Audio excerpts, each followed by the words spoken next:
Hello friends, this is Tushar Malik, legal illegal with Tushar. आइए जानते हैं उत्तर प्रदेश के बारे में और उत्तर प्रदेश के इतिहास के बारे में कि उत्तर प्रदेश का इतिहास क्या रहा है। एक बार देख लेते हैं बोर्ड पर कि उत्तर प्रदेश में जिले 75 हैं, राजधानी लखनऊ है, मंडलों की संख्या 18 है और 75 जो जिले हैं वो 18 मंडलों में विभाजित हैं। ठीक है ना।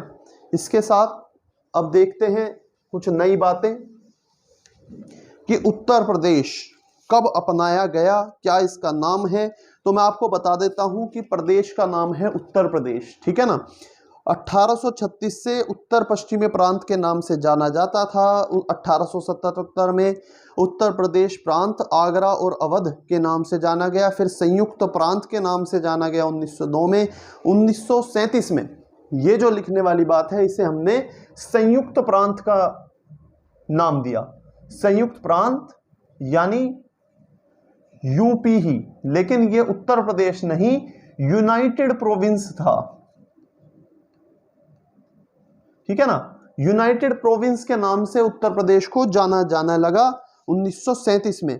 और 24 जनवरी 1950 में डेट लिख देता हूं कि 24 जनवरी 1950, 24 जनवरी 1950 जो है इस दिन से हम जानने लगे कि जो हमारा उत्तर प्रदेश है वो उसका रियल नाम अब उत्तर प्रदेश हो गया था 24 जनवरी 1950 से। प्रदेश की राजधानी 1836 में आगरा थी।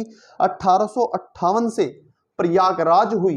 देखिए आप कि पहले आगरा रही, यहां पर राजधानी रही, फिर कहां पर आई, यहां पर आ गई इलाहाबाद में, प्रयागराज में, लेकिन वर्तमान में लखनऊ राजधानी है और ये 1935 में हो गई थी।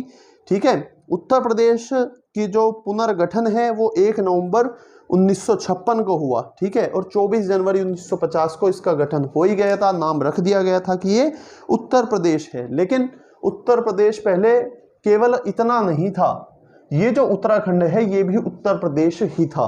और वो कौन सी तारीख है जब उत्तराखंड या उत्तरांचल जो उस समय अलग हुआ, तो वो 9 नवंबर 2000 ये ईयर की ये डेट थी।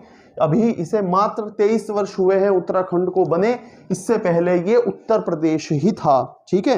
इसके बाद राज्य का विभाजन 13 जिलों को काटकर हुआ था।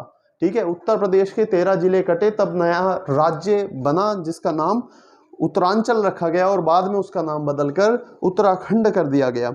ठीक है। प्रदेश राजकीय भाषा क्या है? राजकीय भाषा इस राज्य की, उत्तर प्रदेश की राज्य की भाषा क्या है? तो हिंदी भाषा है और लिपि उसकी देवनागरी है। ठीक है। इसके बाद प्रथम राजकीय भाषा 26 जनवरी 1968 से अपनाई गई। इसके बाद राष्ट्रीय पशु क्या है? यह भी इंपॉर्टेंट है कि पूछ लिया जाता है कि भारत का राष्ट्रीय पशु बाघ है, हमें पता है, लेकिन उत्तर प्रदेश का क्या है? तो वो बारहसिंगा है। ठीक है ना। बारहसिंगा उत्तर प्रदेश का राजकीय पशु है। राजकीय पक्षी हमें पता लग गया कि भाई भारत का राजकीय पक्षी मयूर है, मोर है, लेकिन उत्तर प्रदेश का क्या है? तो उत्तर प्रदेश का है सारस, जिसे इंग्लिश में क्रोंच बोलते हैं। ठीक है। इसके बाद वृक्ष कि भाई पता लग गया कि आम जो है वो वृक्ष है। उत्तर प्रदेश वो भारत का जो है कि बरगद है। बरगद जो है कि उत्तर भारत का जो राष्ट्रीय वृक्ष है वो बरगद है।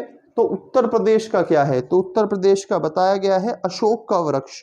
ठीक है। पुष्प हमने मान लिया कि भाई भारत का जो पुष्प है वो कमल है, लेकिन उत्तर प्रदेश का क्या है? तो उत्तर प्रदेश का है पलाश या टेसू का जो होता है ना पुष्प, वही।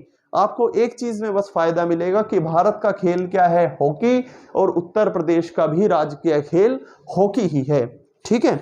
इसके बाद राजकीय चिन्ह क्या है? तो राजकीय चिन्ह हमें पता है कि तिरंगा है भारत का, लेकिन उत्तर प्रदेश का है, आइए मैं थोड़ा सा बना देता हूं कि एक व्रत लिया हमने, उस व्रत के अंदर 2 मछलियां ऐसे करके कि एक मछली इधर और एक मछली इधर। ठीक है। और एक तीर धनुष कि ऐसे करके धनुष और उसके अंदर ऐसे तीर। ठीक है। यह चिन्ह जो है ये उत्तर प्रदेश का है। ठीक है ना। ऐसा ही आपको देखने को मिलेगा। इससे ही मेरी ड्राइंग इतनी अच्छी नहीं है, लेकिन इस तरह से आपको ये देखने को मिल जाएगा। ठीक है। तो इसी के साथ बने रहिए। Legal illegal with Tushar share कीजिए, लाइक कीजिए, सब्सक्राइब कीजिए। धन्यवाद।